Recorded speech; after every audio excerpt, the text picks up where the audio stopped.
The legendary Pelé scored his first goal against North American Soccer League competition right here on the CBS Sports Spectacular.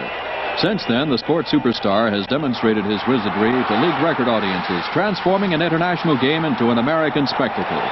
And today, you'll see him lead the New York Cosmos against the Seattle Sounders.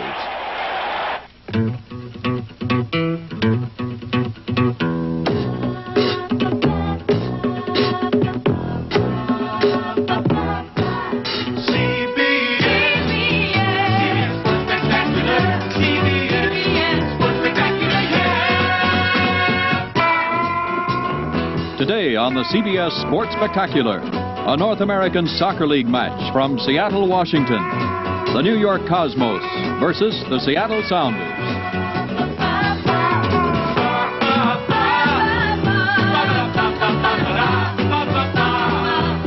Welcome to dynamic Seattle, Washington, in the heart of the Pacific Northwest. And the Seattle Center in 1962 site of the World's Fair, the famous Space Needle. And now, home of the Seattle Sounders of the North American Soccer League.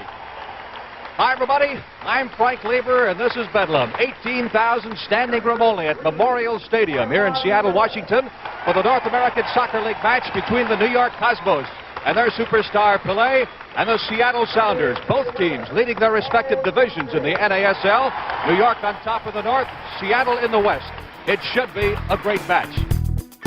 Welcome to Good Seats Still Available, a curious little podcast devoted to exploring what used to be in professional sports. Here's your host, Tim Hanlon. Hello there, everybody. How are you? My name is Tim Hanlon, and this is Good Seats Still Available, our curious little podcast journey each and every week into what used to be in professional sports. Yeah, believe it or not, that's what we do here each and every week. We delve into things about teams and leagues no longer in existence or previously incarnated, he says.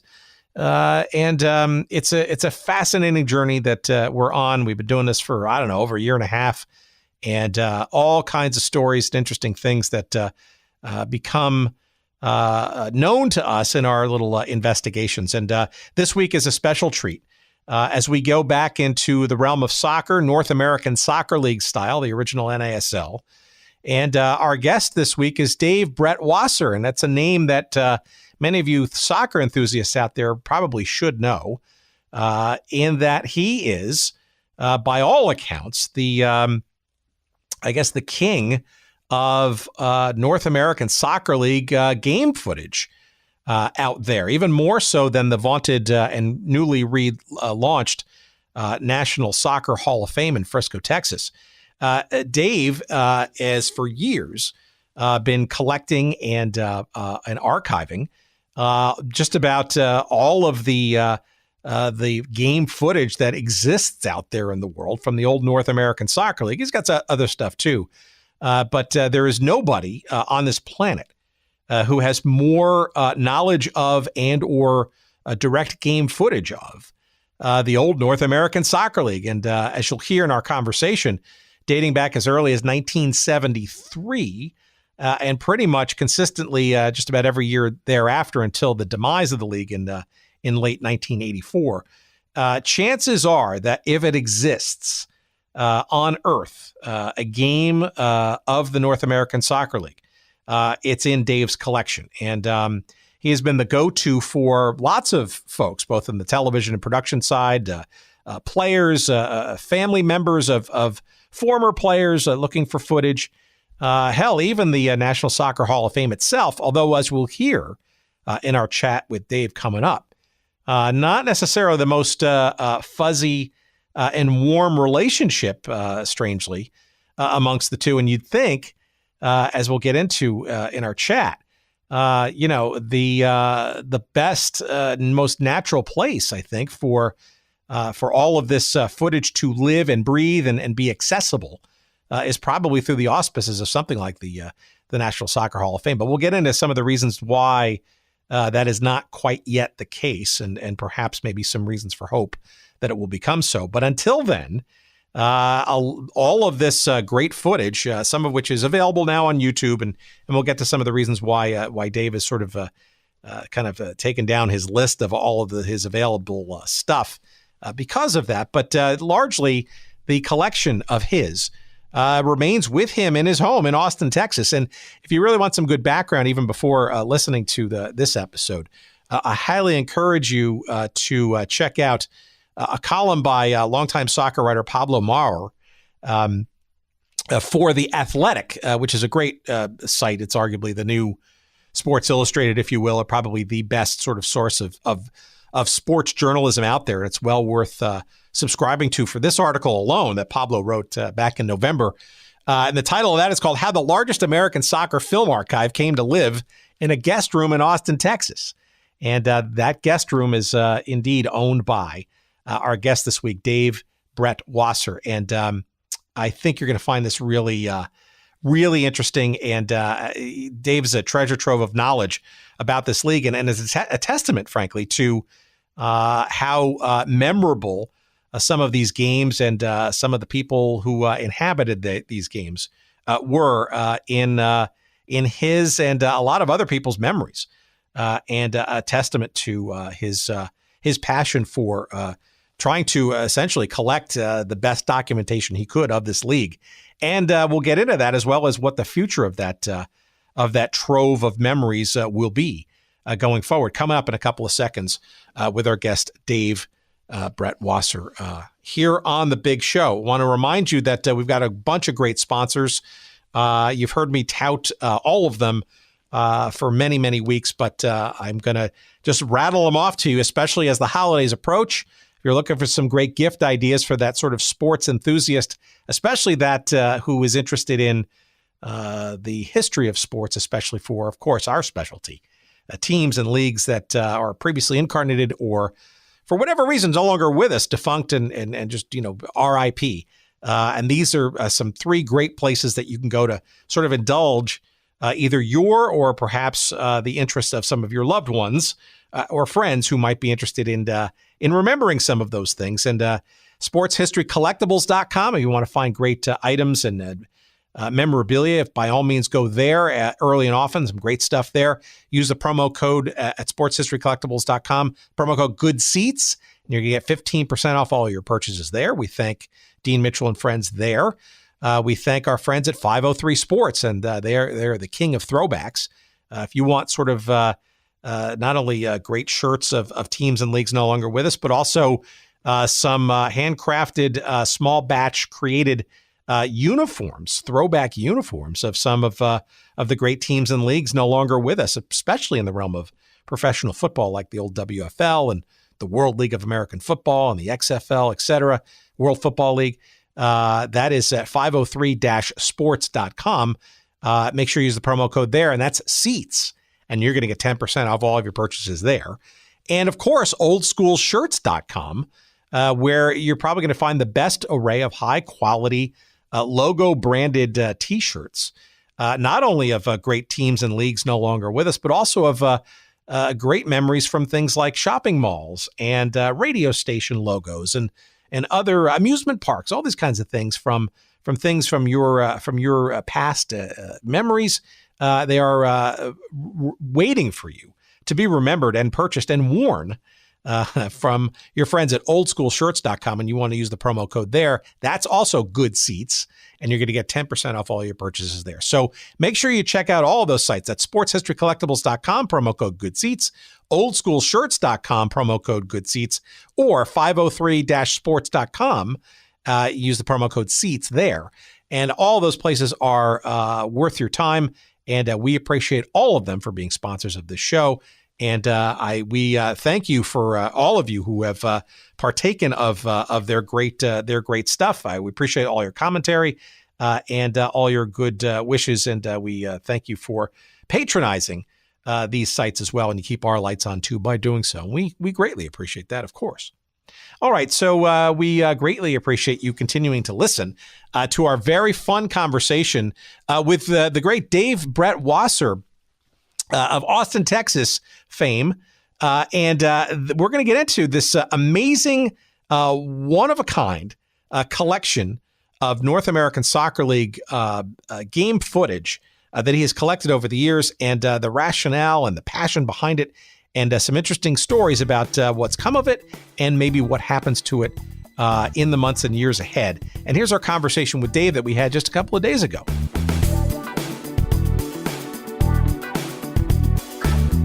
I grew up in New York City in the 1970s, and I was a fan of all sports. It wasn't just soccer. I was a fan of my grandfather was a huge baseball fan, so he would take me to Yankees and Mets games. I loved the Jets and the Giants. I loved the New York Rangers and the Cosmos as well. I became a bigger soccer fan as an adult. I think when I was growing up, I like soccer equally well along with the other sports. Now I'm primarily a soccer fan. And, I grew up watching the Cosmos on WOR-TV, Channel 9, as I'm sure you did as well, because you were in the New York metropolitan area. Absolutely. And, the voice of Jim Carvelis and Seamus Mallon calling the Cosmos games. And I used to love the way the games always started with Jim Carvelis saying, "This is Cosmos soccer." The amazing thing, one of the many ways that soccer is so different now than it was back then is that for us growing up, the Cosmos were the only soccer on TV.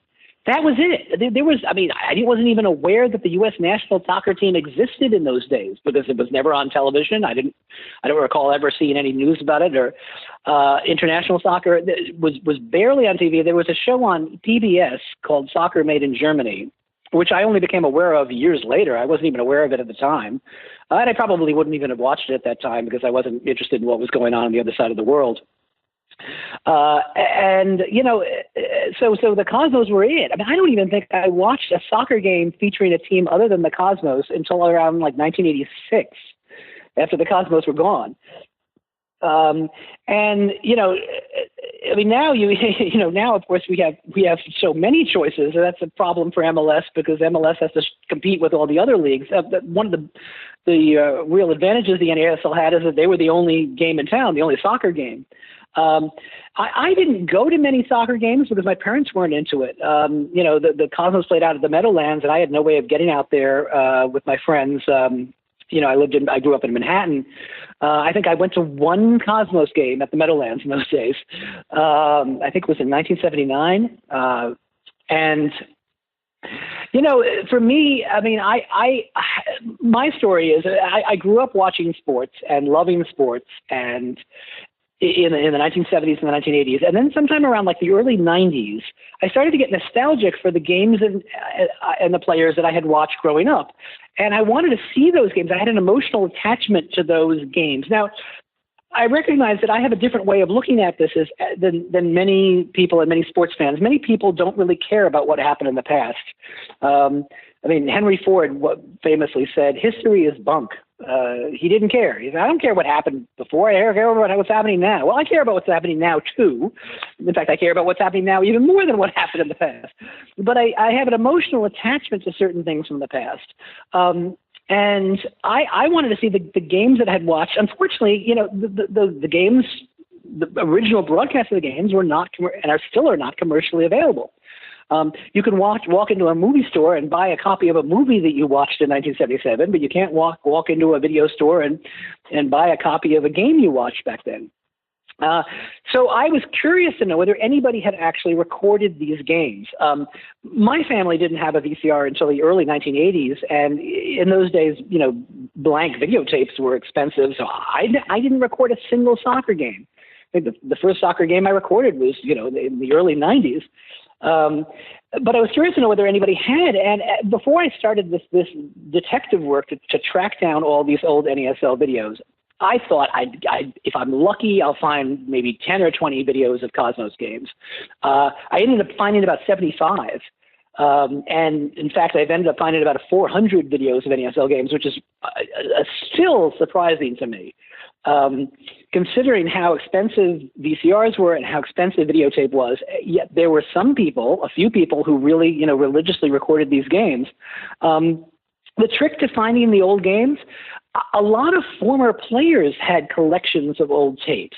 because not that the players themselves recorded the games, but a lot of players had a family member who anticipated that someday, years later, that their relative would want to watch tapes of games that they played in.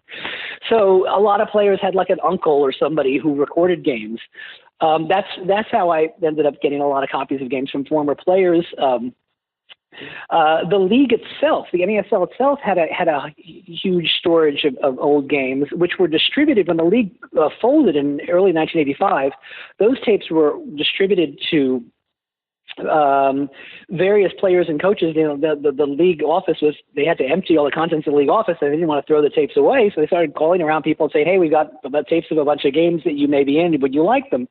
And the league office then sent out those tapes were actually on an older format known as U-matic, which is an hour-long video format. It's actually a bigger and bulkier tape. And the irony is that a lot of the players that I found had these U-matic tapes that they either got from the team or the league, the team they played on, or the league itself, and they didn't even have any equipment to play them on. I bought a used U-matic machine years ago, and I said to people, well, if you send me your U-matic tapes, I'll copy them, I'll transfer them to videotape or years later to DVD, and I'll send them back to you along with copies. And that was how I acquired a lot of these tapes. It's remarkable when you think about it. By the way, I also collect videos of the other sports I love. Like I have about several hundred videos of old NFL games. But I never listed those on the website because I didn't want to incur the wrath of the National Football League. I also have a lot of old baseball games as well. Now, Tim, do you collect videos of these games? Well, you say that because over the years, I have parted with a number of checks you may not remember, but. I forget. I'm sorry. No, that's all right. Thank you. I have collected a number of. Some of them I still have on tape, and some of them I have on DVD. But no, I've been a regular. A junkie, shall we say? Now, did I send you just soccer games, or did I send you videos of other sports as well? No, I don't even remember. I think it was just soccer games. But I mean, to me, okay. I too was fascinated by, and to me. Growing up as a kid in northern New Jersey, I was a little easier to get to games and stuff, and we had season tickets for the Cosmos. That was truly an amazing, amazing time, and only made more important and indelible as the years went on, because you sort of see all the the rise today of how much money is in the game and the super teams like the Chelseas of 5-6 years ago. The Cosmos, right, were a gigantic, big, white, hot comet of excitement on the world stage. It was a New York phenomenon. It was a global soccer phenomenon. It was, Andy Warhol was again. It was this craziness. I know. Right, and to not get wrapped up in that, right?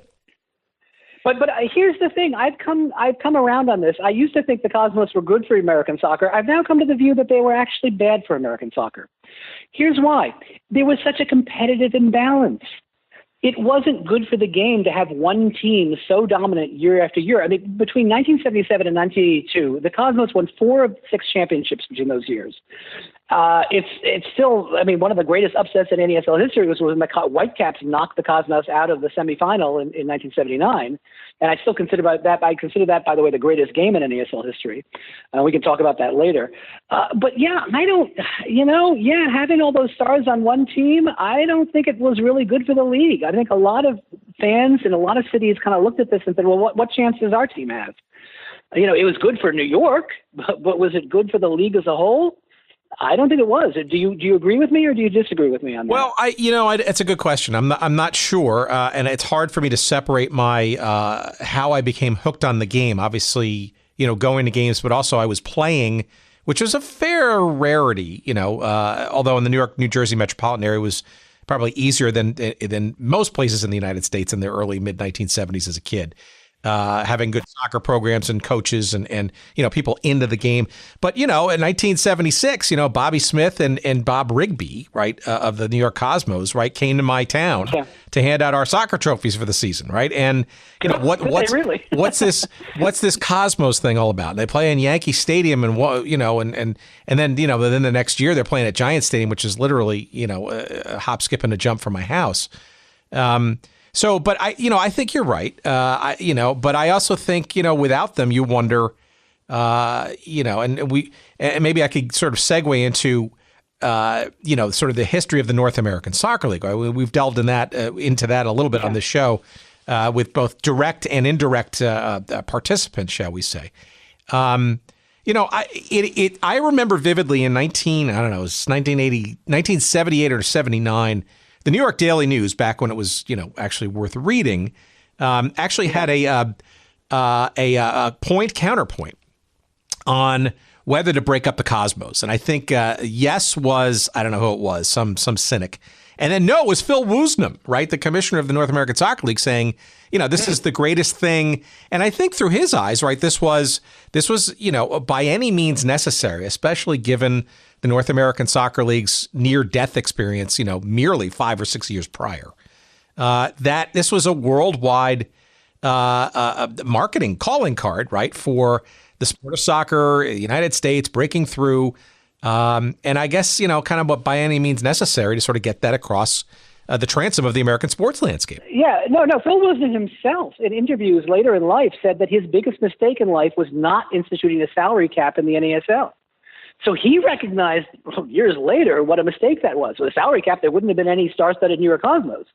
Look, it's easy for him to say that in retrospect because of what happened to the league, but yeah, I think if the MLS learned one lesson from the NASL, it was the need for a salary cap. Of course, if the NASL had put in a salary cap in the late 1970s, they would have been the first league to do so. I mean, no league had ever tried anything like that. But it would have helped. I think, it would have broken up the Cosmos, but it would have helped the league as a whole.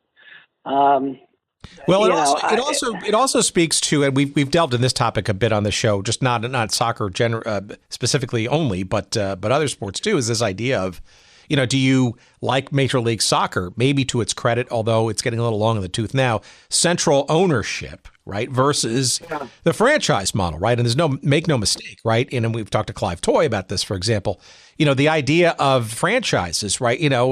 Phil Woosnam saw the money, right? There were people in 1977-ish who kind of said, we'll buy franchises. And that's why they went from, 16 to 24 teams, I think, in the span of 1 year, 18 to 24 teams. Right, and people like Toy would say, half of them probably shouldn't have been there in the first place yet. Very alluring when you have a franchise model. So I don't know. Again, by any means necessary, right? I guess is, through the lens of history. Yeah. And look, some of these underfunded teams would have done fine if the market had just taken off and the fans had packed the stadiums. Then nobody would have known that the owners really didn't have very deep pockets. It was only because in many cases the team struggled, and then it became clear that these guys couldn't withstand years of losses. But look, MLS has had years of losses, but they have owners who could afford that. Another thing when you look back at the NASL, not only was there a problem with the competitive imbalance, but just the stadiums they were playing in were often terrible for soccer. And that was a problem for MLS in the first 10 years. Remember, in the early years of MLS, they were often playing on stadiums which had American football grid lines. Now you almost never see that in MLS. But, you look at, I think maybe half of the tapes in my collection are games played either on American football grid lines or even worse, over a baseball field. And the stadiums were way too large. Not in the case of the Cosmos. Cosmos and Tampa did very well. Tampa's stadium was often filled.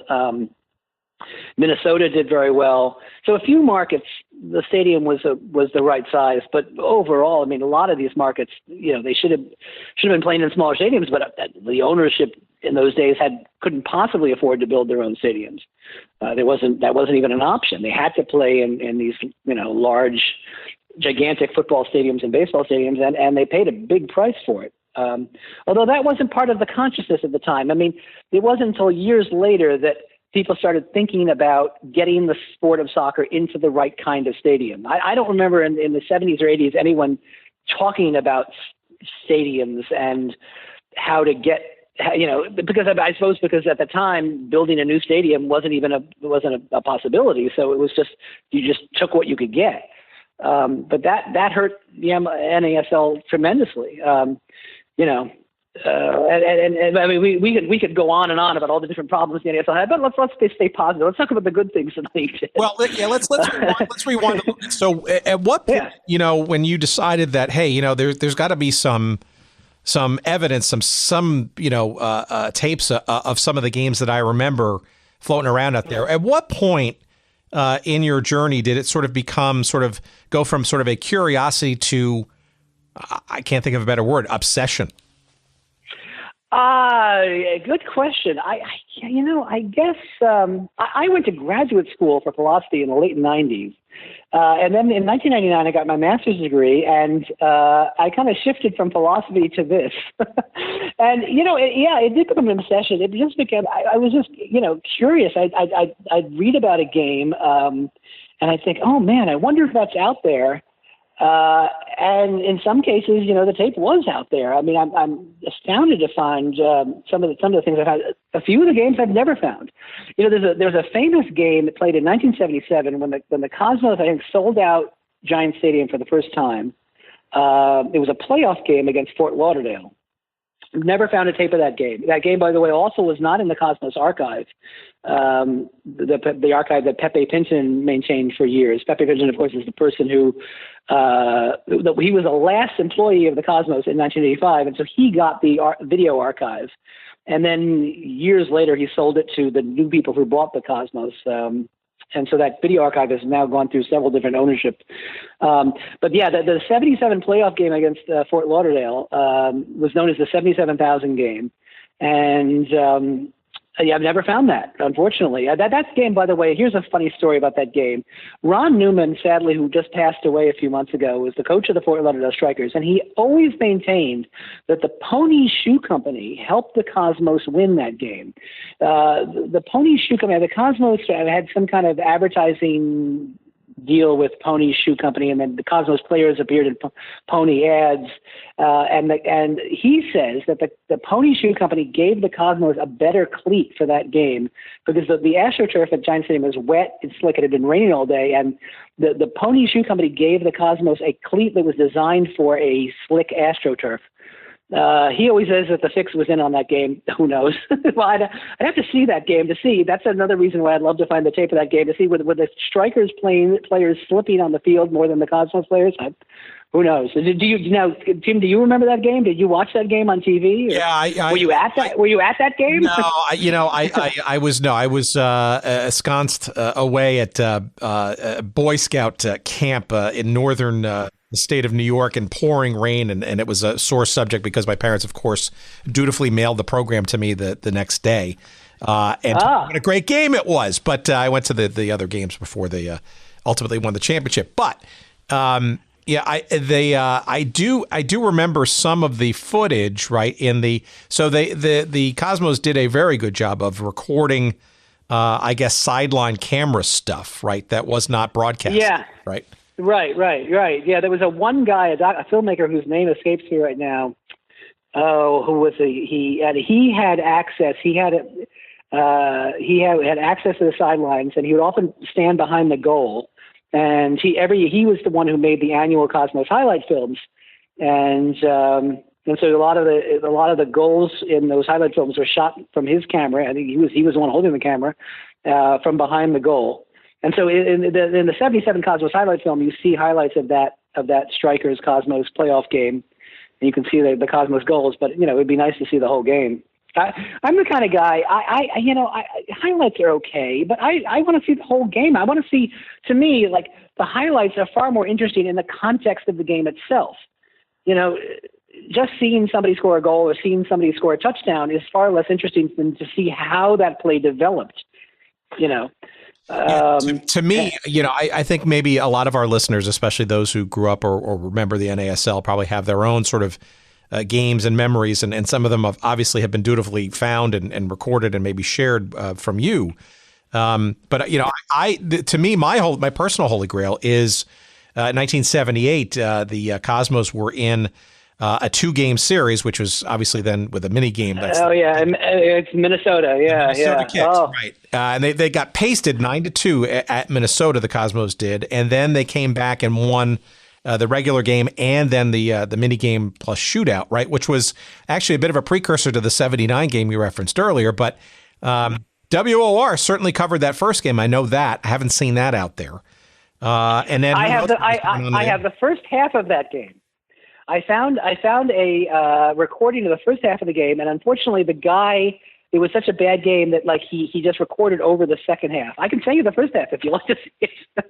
The Minnesota Kicks were leading 3-0 at halftime. I don't think I ever put that first half of the game on the website because I thought, well, people aren't going to just want to watch the first half. They're going to want to watch the whole thing. But I've never found a tape of the return game in New York, and that was the much better game. Yeah, that was an incredible series. I don't know. We can take a diversion here. I have never been a fan of the 2-game series format in soccer. And I know I just read a few days ago that apparently MLS is planning on dropping the 2-game format in the playoffs. They're moving towards a single elimination playoff, which I think is probably better for the league. How do you feel about that? Do you prefer a 2-game series or a single game? Well, I don't know. I think, I kind of like the excitement of having, 2 sort of home games, I guess. But the aggregate goal thing gets a little confusing, arguably. It really does. It's very confusing. I also, but I do think perhaps that could be something that would make the regular season a little bit more important, right? Is that a home field advantage for the 1 game kind of thing? Right. Right. There's no home field advantage in a 2-game series. I mean, they try to pretend that there is, but of course there isn't. In a single elimination game, there would be a home field advantage. Yeah. The problem I have with the 2-game series, especially when it's an aggregate goal series, is that if the first game is close, then that game tends to be just anticlimactic. It's a close game. Well, everyone leaves thinking, all right, well, this will be decided in the second game. If the first game is a blowout, then the second game becomes meaningless. So it almost like either way, one of those 2 games is not going to matter. Of course, in the NASL, it was an aggregate goal. It wasn't that way. It was so even if the Cosmos got blown out 9-2 in the first game, they could still come back and win the series by winning the second game and then winning the mini game. In fact, I talked to Alan Willey. When Alan Willey got inducted to the National Soccer Hall of Fame, I asked him, he was the striker on the Minnesota Kicks, and I asked him about that game. And I said, what was the attitude in the locker room after the Kicks lost that second game and the mini game in New York?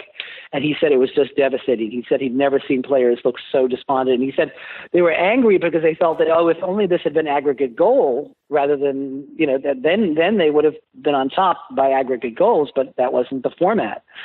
So, that was, they came so close in that game.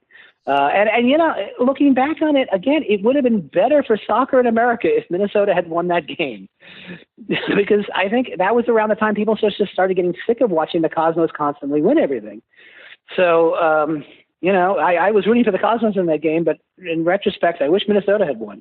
Well, before the Cosmos, and maybe aside from them, give us a sense of where you sort of found all these games, how far back you were able to go, and maybe some of the networks or the stations that sort of stood out as either good broadcasters and producers of these games and/or treasure troves that you might have stumbled across. Well, the earliest recordings that I have from home VCRs are from 1978. The Sony Betamax machine was commercially available in 1977. And then I found this man in Illinois, an elderly man in Illinois, who started recording soccer games in 1978. And he had not only did he have a VCR before almost anybody did in 78, but he also had a satellite dish. So he was able to get out of market games. He was able to get, broadcasts that were nowhere near Illinois through the satellite dish. And I've got 2 of the great playoff games from 1978. There's a Strikers, I think Detroit Express game between the Detroit Express and the Strikers. It's a wonderful game that I got from him. Prior to 1978, video recording technology was invented, I believe, in the late 1950s. The earliest, here's a little trivia for your listeners, the earliest known recording of a videotape recording is of the kitchen debate between Richard Nixon and Nikita Khrushchev in That was when Richard Nixon was vice president, I think in 58 or 59. I have that, by the way, and it still looks pretty good over these years later. And in the 1960s and 70s, up until 1977, video recording equipment was in professional settings. It was in television studios. It was in, the networks had video recording. And the three networks, ABC was the best at recording. Roone Arledge was very much, had the foresight to know that tapes of these games would be useful years later. And so he had ABC record every Monday Night Football game, and most of the sports that appeared on ABC in the 1970s was recorded by ABC. CBS recorded some things and not others. NBC, by the way, was the worst. NBC recorded very little, and that's why NBC had the American Football Conference in the 1970s, and many of the great AFC playoff games of the 1970s featuring the Pittsburgh Steelers and the Oakland Raiders are lost to history because NBC did not record them, whereas some of the NFC playoff games from the 1970s are available because CBS recorded them. But getting back to soccer, I found, sometimes it's not even possible to tell where the tape came from. There was a regional sports network known as TVS in the 1970s, and I guess TVS itself recorded a bunch of their broadcasts of games, and who knows, wherever I got them from, just got them from somebody, and who knows how it ended up in my hands, but it did. I'm surprised. For example, one of the earliest NASL game I have is the 1973 championship game played in Texas Stadium between the Philadelphia Adams and the Dallas Tornado. This was, by the way, Kyle Rote Jr.'s rookie season. He was the rookie of the year that year. And the Philadelphia Adams were an expansion team, one of the only expansion teams in professional sports history that won a championship in their first year. And that's amazing. Again, I found that game was recorded on pneumatic tape, so it was on two tapes, and the tapes got separated. I found one half of that game at the Texas Sports Hall of Fame in Waco. They had it in their archive. I just called up the curator of that museum and said, I live here in Austin. I'm an hour south of you. Do you happen to have any NASL games? And he said, oh yeah, we do. We've got half of a game from 1973. And so I said, oh, great. I'd love to see it. And then I don't remember even where the other half came from.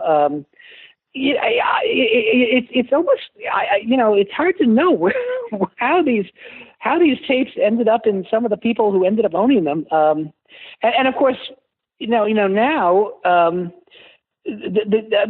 know you want to probably curious to know why I closed down my website. I started my website, as I said, I'd gone out of graduate school in 1999, and then I think it started the website shortly after I left graduate school, where I listed all the tapes that I had. And I ended up closing it down last year because so many of the games are now on YouTube.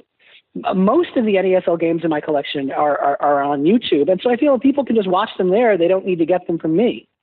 And there's a sort of a placeholder on my website which just says that, look, I felt that at this point that my archive has become kind of obsolete.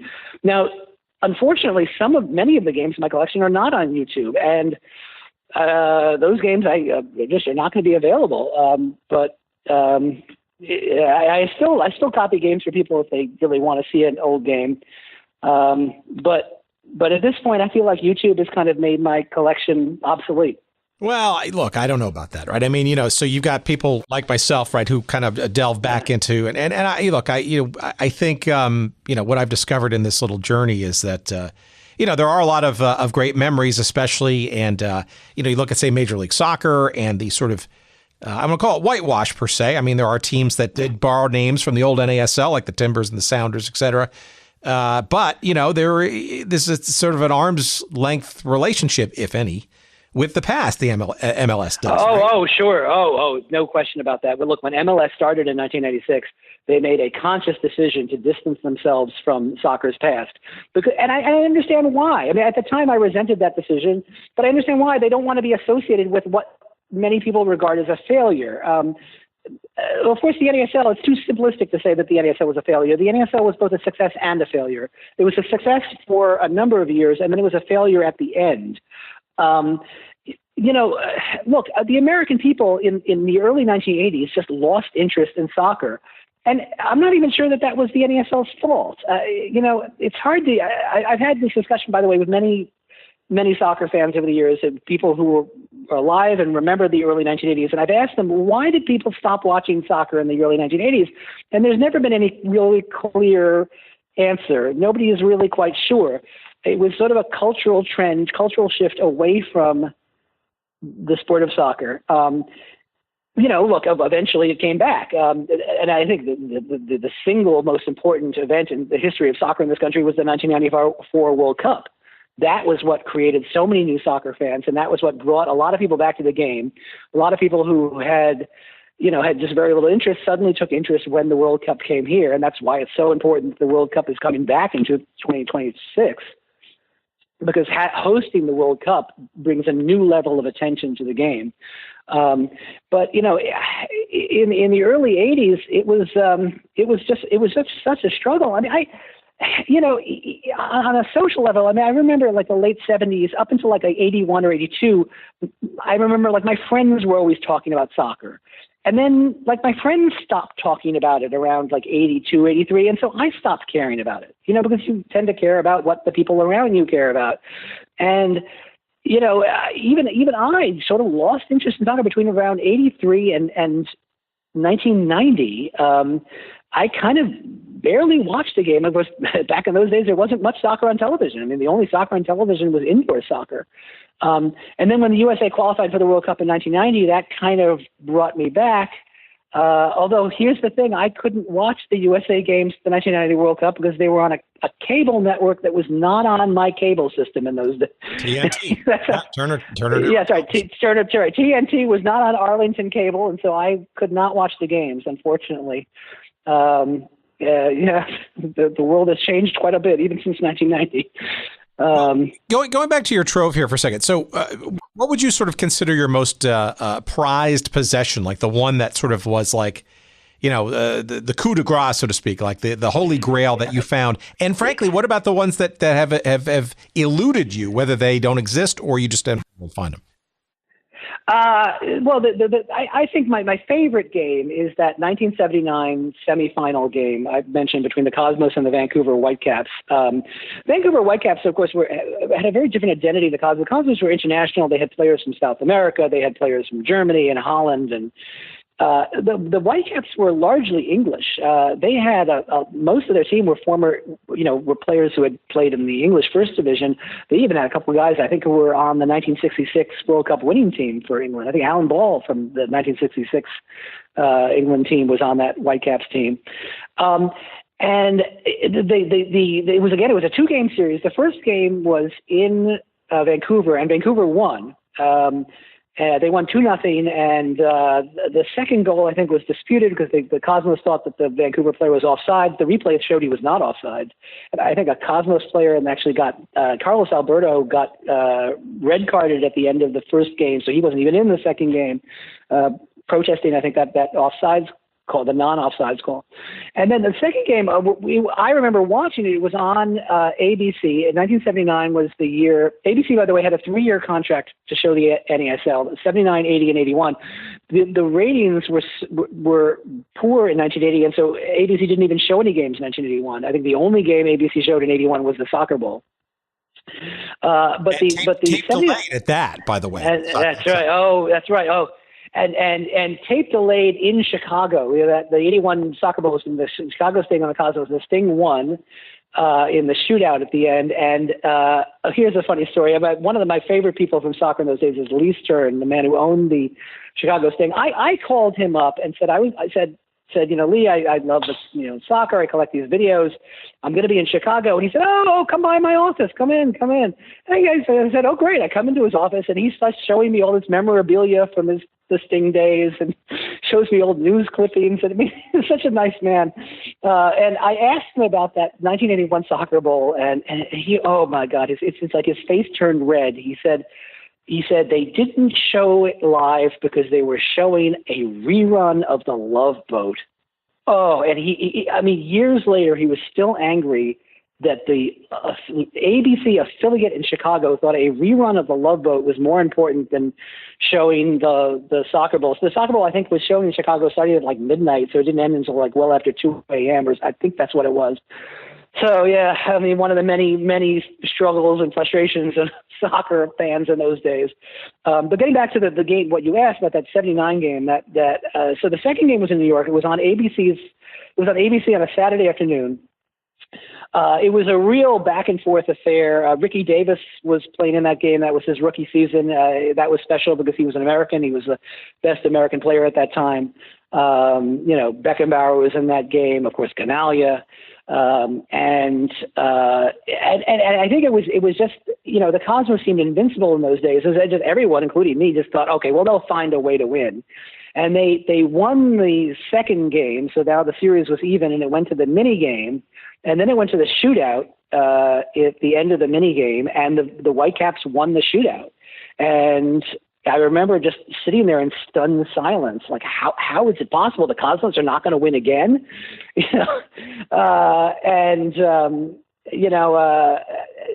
That to me, I mean, that just the sheer drama of that game and how it went to the mini game and how it was on ABC. And it was that to me was the greatest NASL game. And that was that man in Illinois who had recorded that game. So I was. When a package arrived in the mail from him and it said 79 Whitecaps Cosmos, I said, "Ooh, I found it." And I was at that game I was at, right? And to be able to watch, were you? To be able to see that through the prism of the actual broadcast, right? When I was in the stands, right, I did not see in the beginning of that game the little vignette that Jim McKay did. He hosted at the beginning at the top of the broadcast, right? He had Ahmet Erdogan from the Cosmos arguing still that red card and Phil Woosnam defending the decision. And it almost looked like it came to blows before the game even started in the booth. And that was fascinating. And Vern Lundquist, getting flummoxed by various calls made or not made, and offsides call, whatever, and he couldn't get the answer from the linesman and stuff. And you could see that Vern was, perturbed by sort of the lack of information that he was frankly not being given. And Jim McKay trying to say, "You stay on the case, Vern." I mean, it was a quintessential, like almost a microcosm, I guess, of the league itself, all in one 3+ hour package. Right. And there was a disputed goal in that game as well. There was a ball that hit a Whitecap shot that hit the underside of the Cosmos crossbar and then went straight down. And I remember they're showing it on replay saying, well, is the whole ball past the line? Well, it was not called a goal. I think that was probably the right call. But there was, so it even had there was even a dispute in that one. That was an amazing game. And, you can look back and think about what might have been. I mean, you always wonder if more people had been watching that game, would they have become soccer fans? Who knows?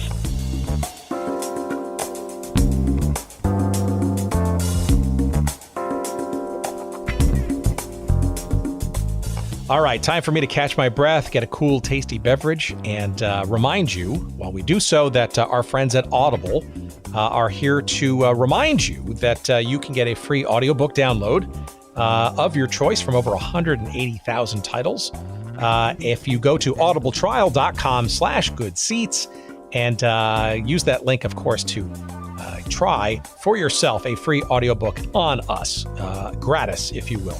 And you will love the idea of audiobooks. It's an awesome way to kill time and occupy and stimulate your mind, perhaps when your eyes are busy doing something else. And of course, there are plenty of interesting books to be found, especially in the world of sports and sports history. And I think our audience might enjoy a few of these, of course, including the seminal work by baseball legend Jim Bouton. It's called Ball 4. It is not only written, but it's also narrated by him. You could use your free credit for that book. And of course, as you know, Ball 4 centers around the 1969 one-year wonder that is the Seattle Pilots of Major League Baseball, but obviously the background for a whole lot of other observations about the sport of baseball. And it remains to this day perhaps one of the most celebrated writings about the sport of baseball in this country. Of course, you can also, if you're not a big baseball fan, you can go into the world of soccer with the autobiography called My Turn by Johan Cruyff, the late Johan Cruyff, perhaps one of the world's best ever soccer players. He of Dutch heritage, of course. Plenty of great legendary years at club play as well as national team play for the Dutch team, as well as, for our audience, maybe a little bit of interest, his journeys in the North American Soccer League in the late 70s and early 80s with the Washington Diplomats and the Los Angeles Aztecs. And of course, if you're into football, there's probably no better book, especially if you find yourself really interested in the sort of deep and rich history of the NFL, with the book called NFL Football, A History of America's New National Pastime. It is written by Richard Crepeau and narrated by Marlon May. That, too, is an audiobook that you could choose from over, like I said, 180,000 titles. There's got to be something in there that's going to be of interest to you. And by all means, give it a try. And we appreciate your doing so at audibletrial.com/goodseats. And again, you're going to get your free audiobook download. You can cancel it anytime. And again, even if you cancel it, you can keep that book as long as your device exists. So again, we appreciate it. Give it a try. audibletrial.com/goodseats. And now back to our conversation.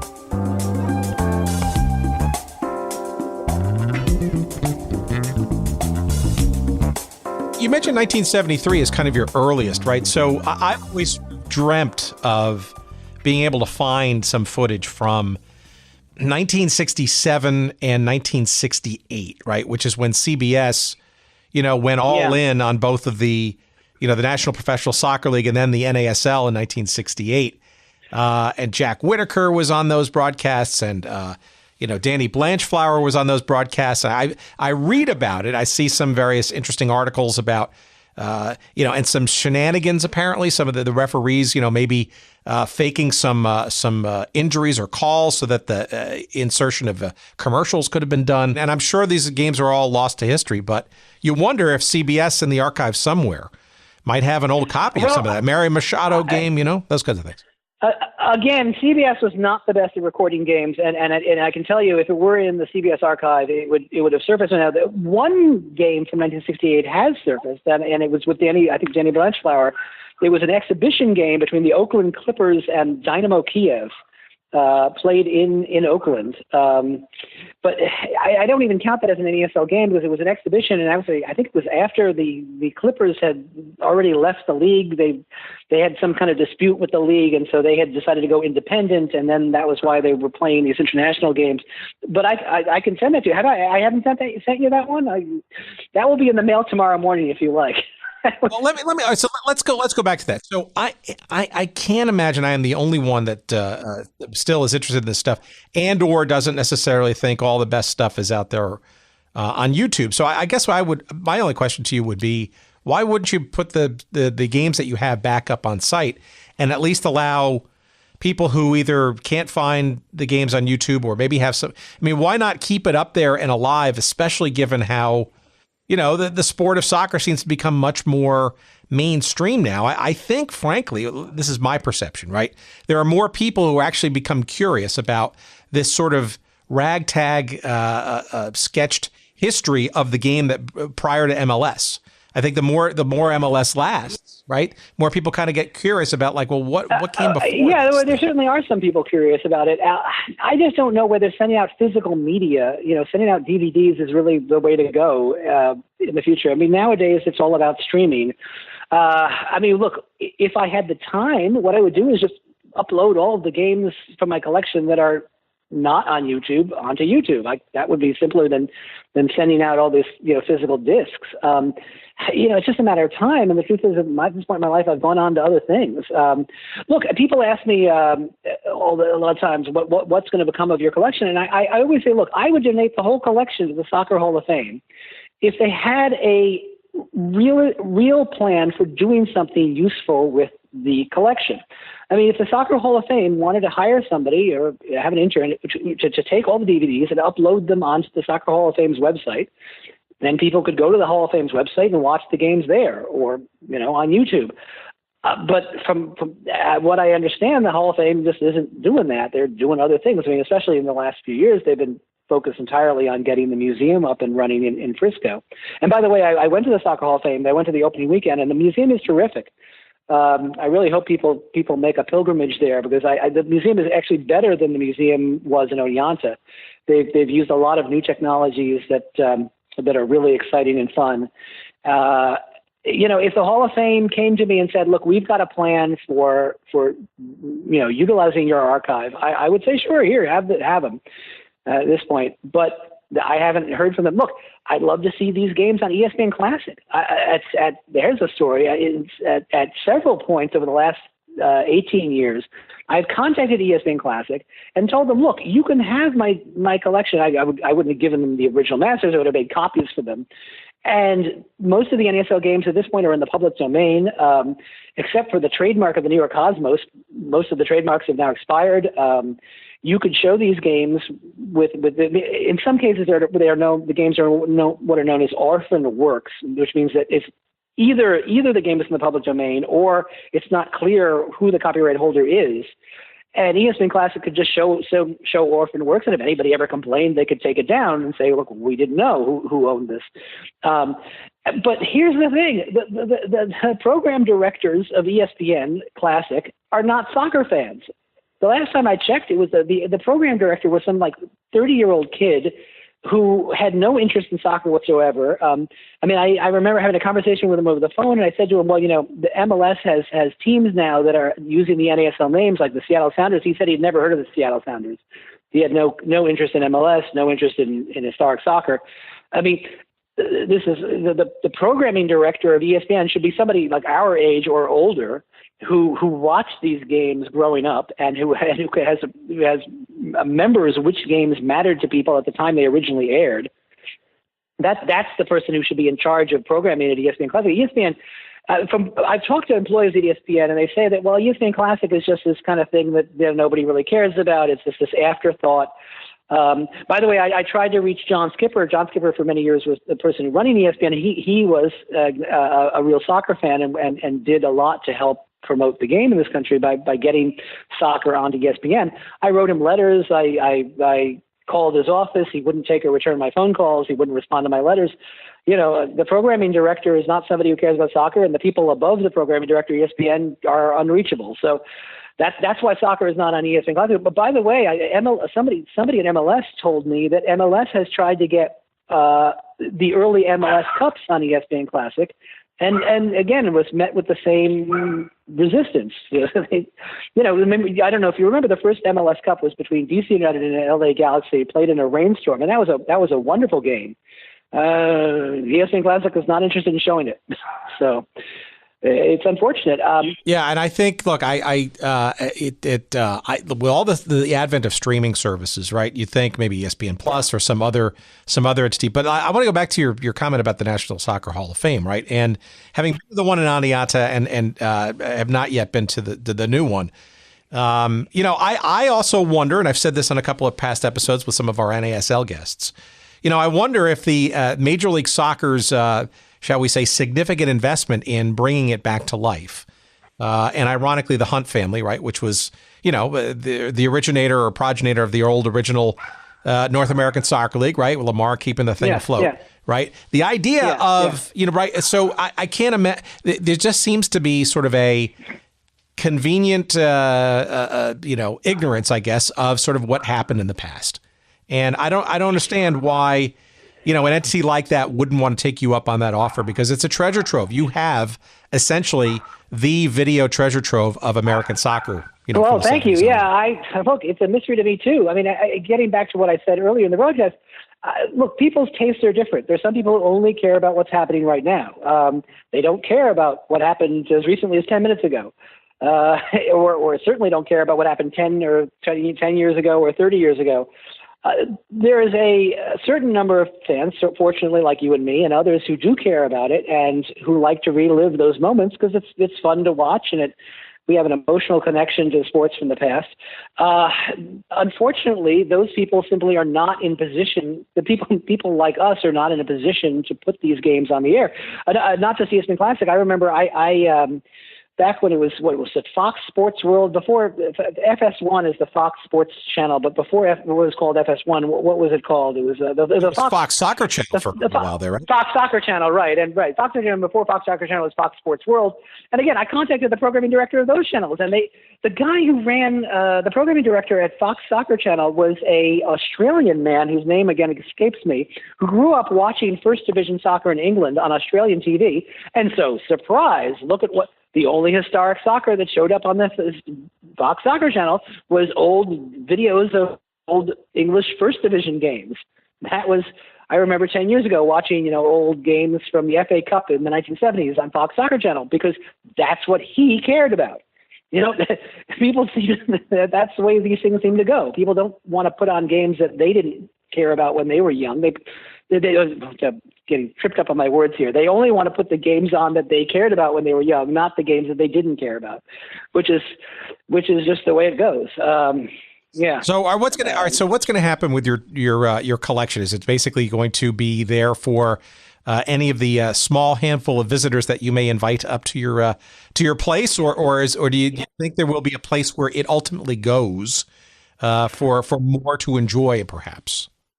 That all depends, I think, on the Soccer Hall of Fame. I mean, if the Soccer Hall of Fame cares enough to do something with my collection, then it will go there. If they don't care, then it's going to stay here. There's your answer. I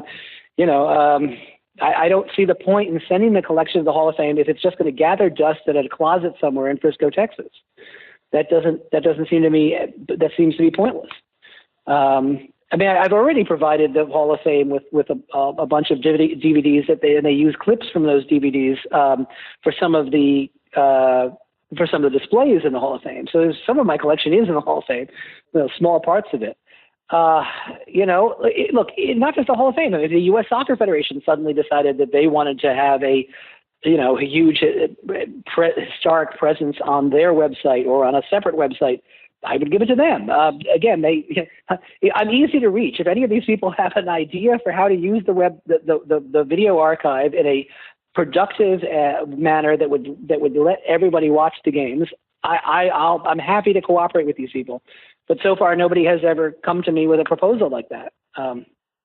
Well, this is hopefully a bit of an impetus to perhaps get some folks to do that, because I as I've been in this, a lot of our conversations have been oral history, and a lot of them, frankly, with direct participants in this, especially in the realm of soccer. We got a whole bunch coming up, and we've had Kyle Rode on, we've had Ricky Davis on. I mean, Clive Torrey. I mean, Bobby Moffett. I mean, just great stories and memories and stuff. And it is a shame to let this history go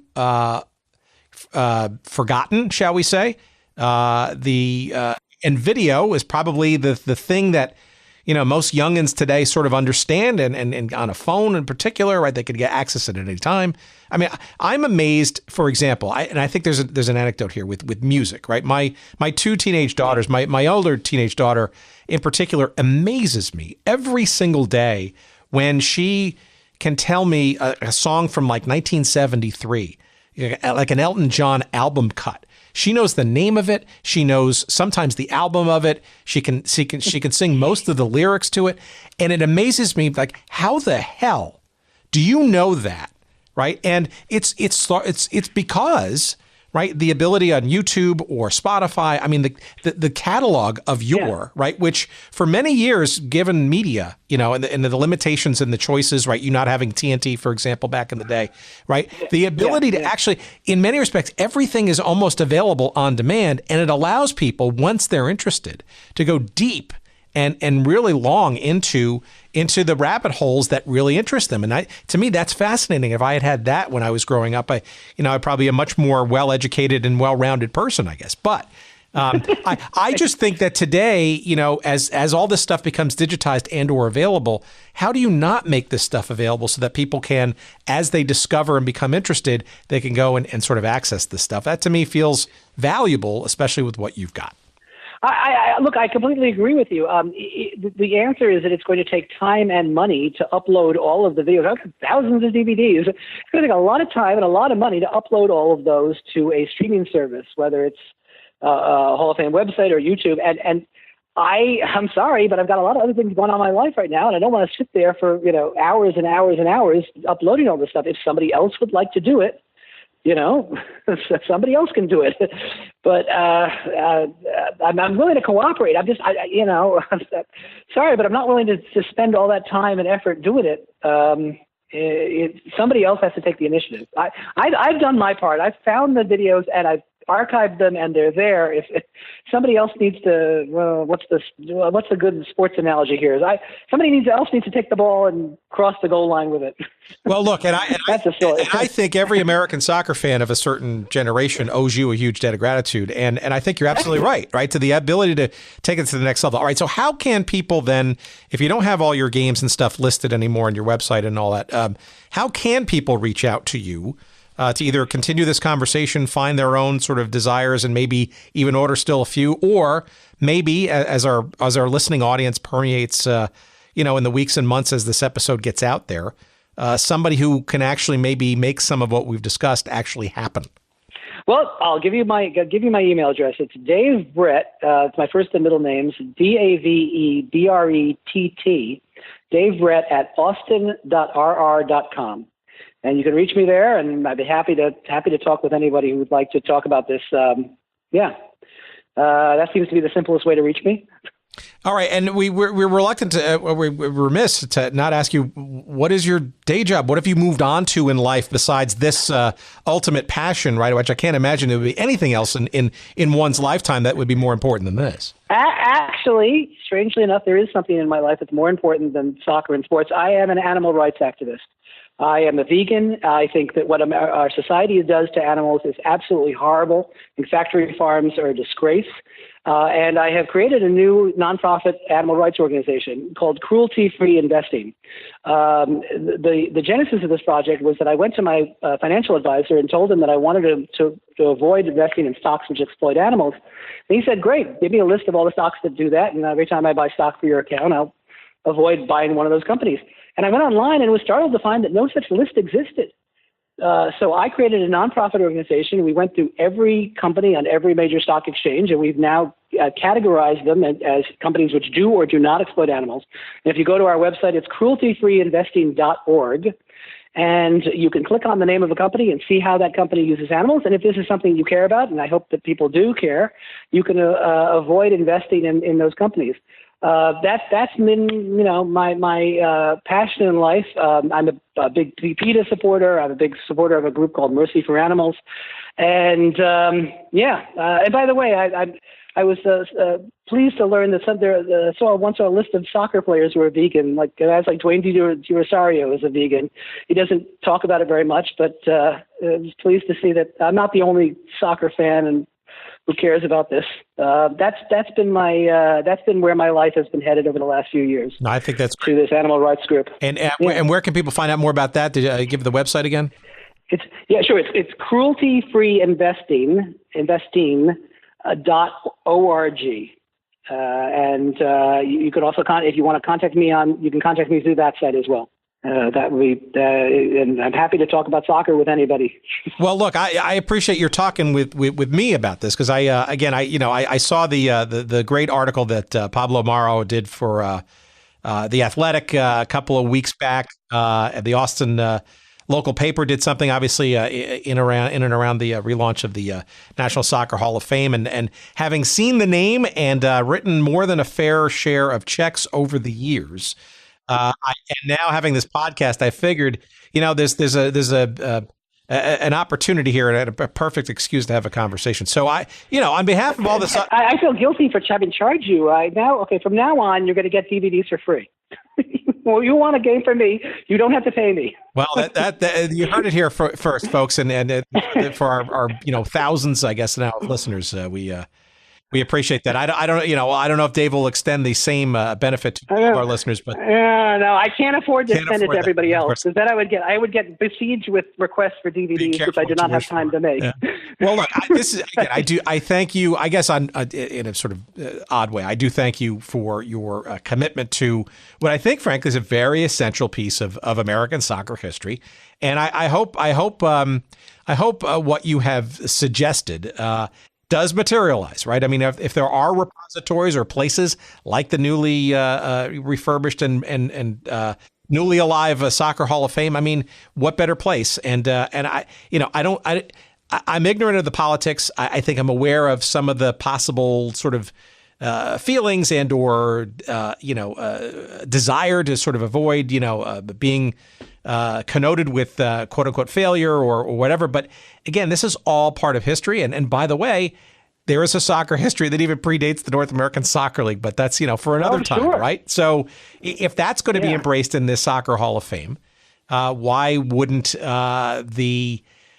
arguably the most successful attempt at professional soccer before Major League Soccer, why wouldn't that at least be remembered as the building blocks by which we enjoy a very robust and hopefully successful going forward professional league? You're not going to get any argument from me on that one. I agree with you.